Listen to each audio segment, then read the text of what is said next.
Hey there, welcome to the video.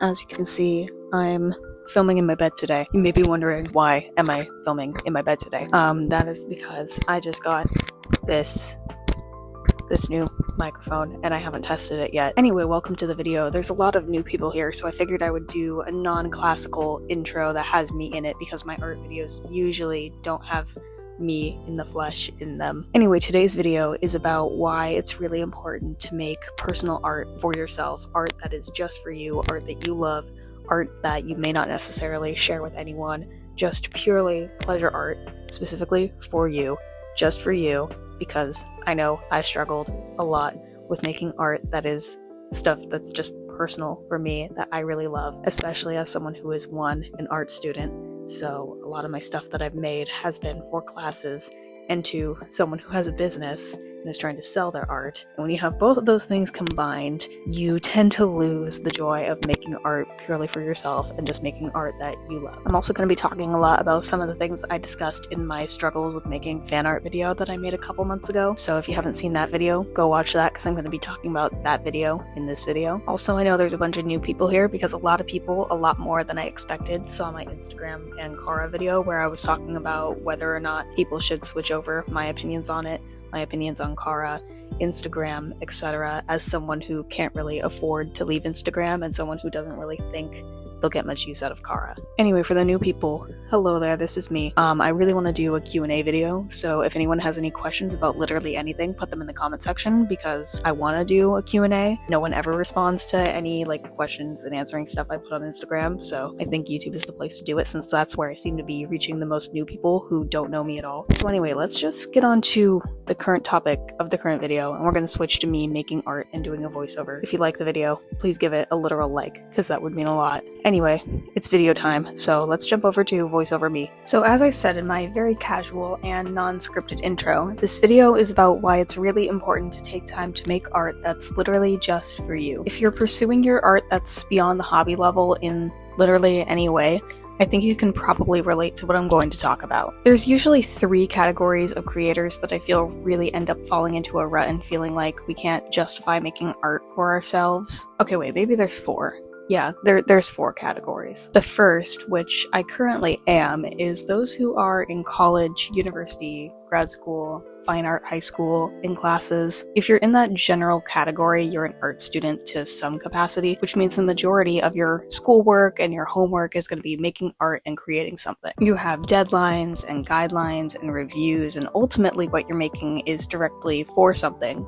It's for a grade, it's for a class, it's for your portfolio, it's for something that's other than a personal need or want or goal. The second category is people who make art as their career in the more corporate 9-to-5 sphere. That would be as a graphic designer, which is what I'm currently studying. I don't know, someone who works at a branding agency or a design studio, or someone who's working in-house. You could be a book cover designer, an illustrator for children's books, maybe you're an interior designer, maybe you're a UI UX designer who designs digital interfaces. Either way, you're an employee for a company as a creative. Being creative is literally your corporate job. In that category, you're also making work that's not for you. It's for a client, it's for an event, it's for a product. You spend your whole day working as a creative for other people. The third category is freelancers and contract workers who do creative work without the security and potential stranglehold of the corporate space. It's a lot harder to provide for yourself when you have to take on jobs you may not want to do just to earn money. You may have inconsistent income, but your focus is again to make art for someone else and to offer a creative service to someone else. The fourth category is self-employed artists who are content creators who often sell their work at events like markets, expos, conventions, who have online shops, and overall their focus is to sell their work. In this category, there is more freedom for the creator to explore the things they enjoy and to make things that might be for them, but there's a constant pressure to somehow turn everything you're doing into content or into a product. You have more freedom to delve into your interests, but you have to think about the marketability and if your products are actually selling. If they have good enough appeal to the customers, you have to work with manufacturers and think about what works as a print versus what works as a keychain. Somehow I ended up being in all 4 of these categories at once.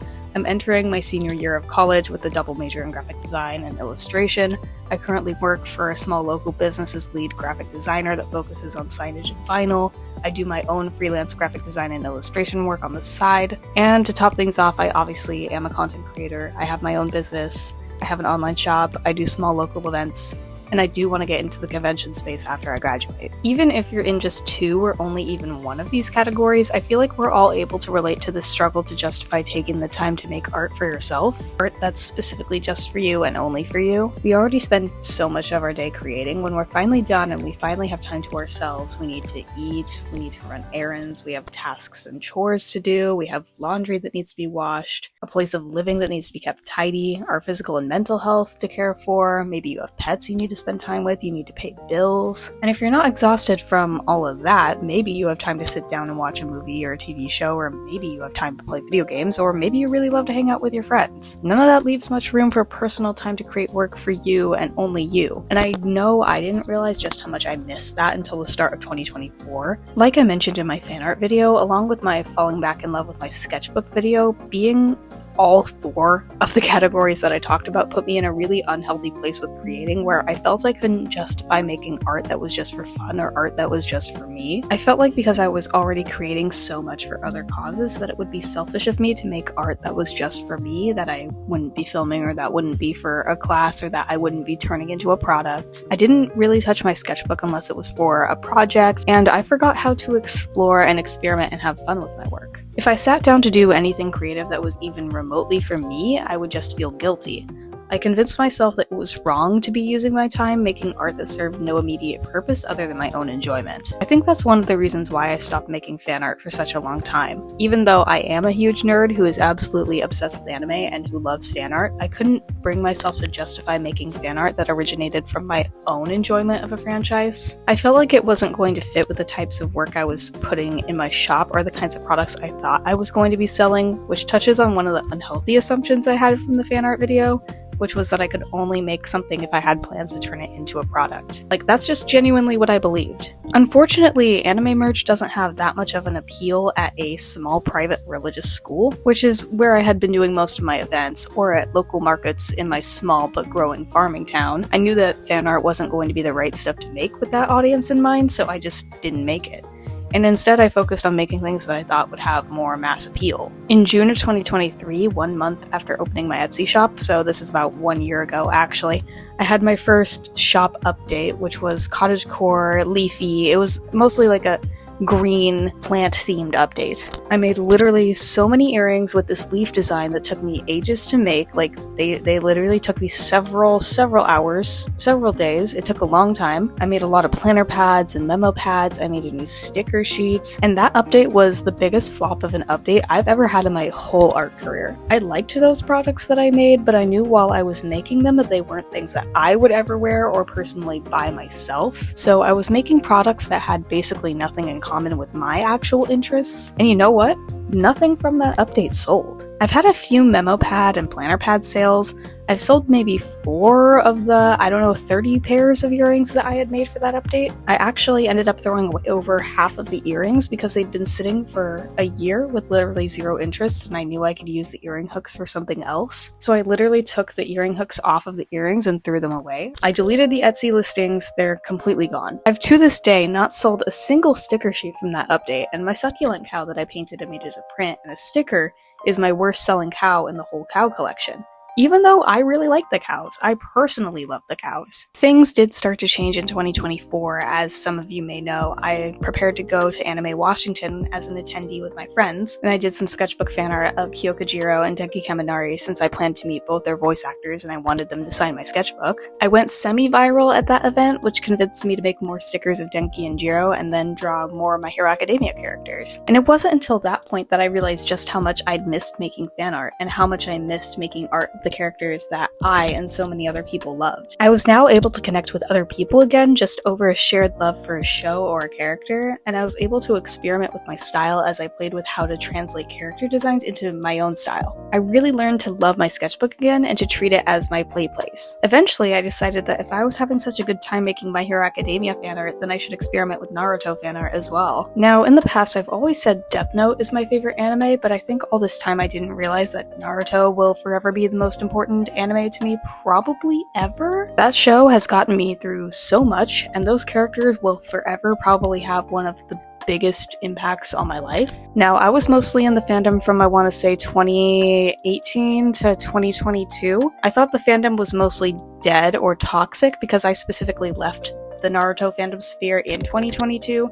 Like, for Naruto specifically, I left because it was full of power scalers, which made being a female fan of the show just miserable. And if you don't know anything about what toxic male power scalers in the Naruto fandom are like, then don't even look it up. It'll make you miserable because they're just the most brain dead type of fan you could ever meet. But if you know what they are, you would know why I left. But now, in 2024, 2 years later, it seems that the fandom has been cleansed in a way, and now it's just full of people who absolutely love the characters, who love just nerding out about them and making silly content.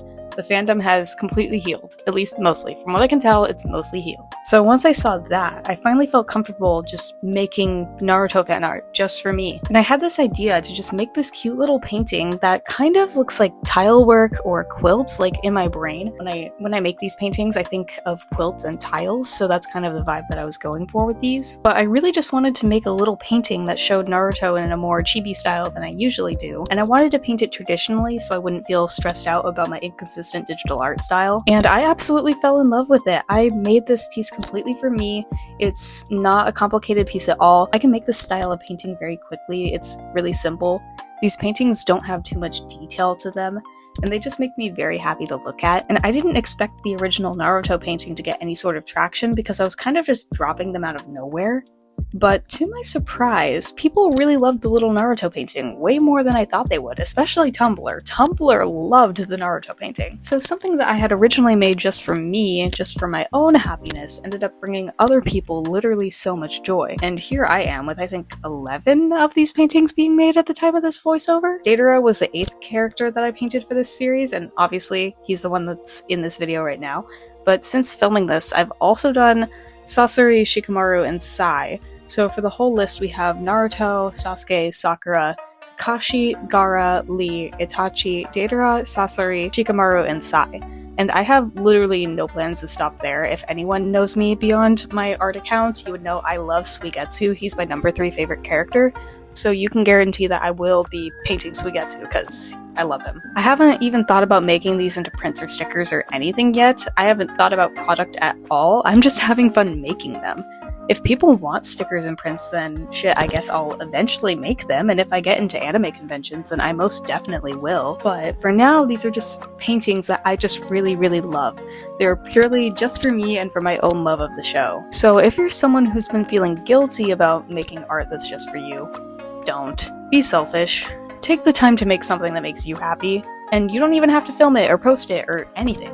Make something that's for you. Something that's within your own silly little interests. Something that makes you genuinely happy. This has really brought me out of the creative burnout that I was stuck in, and it's made me a much healthier and happier person, I think.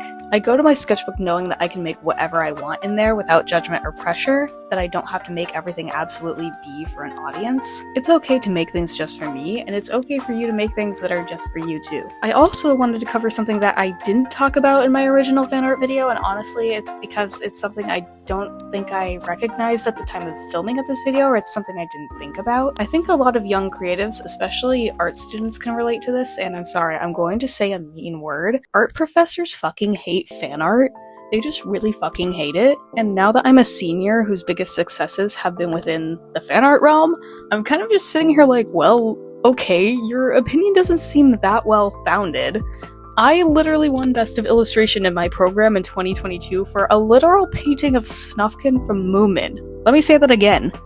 A painting of Snufkin from Moomin. A piece of fan art won Best of Illustration. But I feel like the pressure against posting fan art on your social media profiles, especially if you're an art student, is a huge problem for us.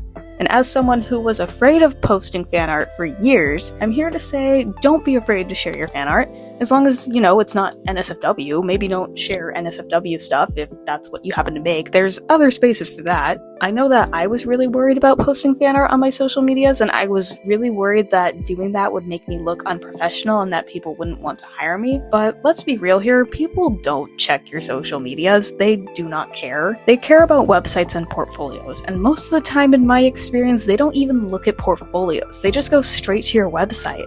I've done interviews before where I've sent employers my portfolio, my website, my LinkedIn, and my Instagram. And literally the only thing they looked at was my website. And if they look at my website, where they can see both my graphic design work and my fan art, then they can decide if my graphic design work is up to par with what they're looking for. And if they aren't able to handle that I have my own interests and that I like sharing those interests, then to me, that's a them problem.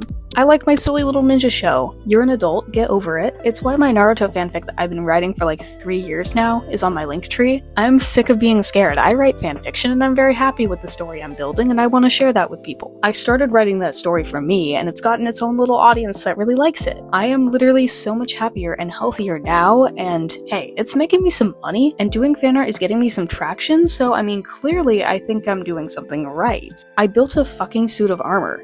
And it's one of the coolest projects that I think I've ever done, and I literally just made it just for me. No one at all benefits from my cosplay literally other than me. I made it because it's fun and I love it, and it made me happy, and I am not going to pretend otherwise. I stopped cosplaying for 2 years, and I am so sad that I stopped, because going back to doing cosplay has been one of the best things ever for me.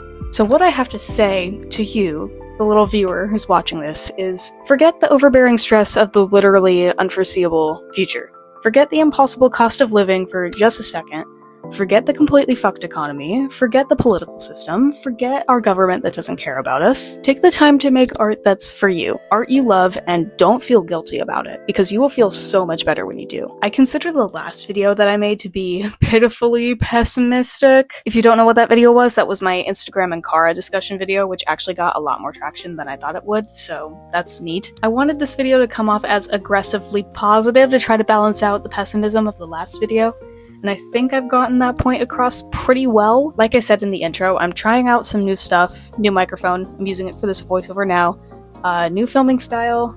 I want to vlog a lot more. It's something I really enjoy doing and something I really want to do once I break into the convention space. Literally the only thing stopping me right now is driving to Portland. For those who don't know, I live about half an hour away from Portland, Oregon, and the convention center is where most events are. And I have driving anxiety and PTSD, and I'm an extremely visual learner. I don't know street names, I have dog shit eyesight, plus I am autistic, so driving to Portland is like the most terrifying thing to me, but I need to do it if I want to do conventions, so right now that is the big battle for me to fight. So I'll keep you updated on that war that I'm waging. Anyway, like I said, I have an Etsy shop, so if you like my stuff, you can support me and buy from there. I really want to have an apartment after I graduate. I really, really, really want my own apartment. So anything you happen to buy goes directly to my future apartment savings fund, because boy do I want out of this bedroom. If this is your first time here, you don't know me, I'm Gail, but you can find me at Abigail Lynn Arts everywhere, here on YouTube, obviously, TikTok, Instagram, Twitter, Tumblr, sometimes Threads. Don't forget I'd like to do a Q&A as my next video, so let me know if you have any fun questions, comment them below. I'd love to go through them and answer them. That's all for now, so I'll see you whenever I see you, wherever that may be.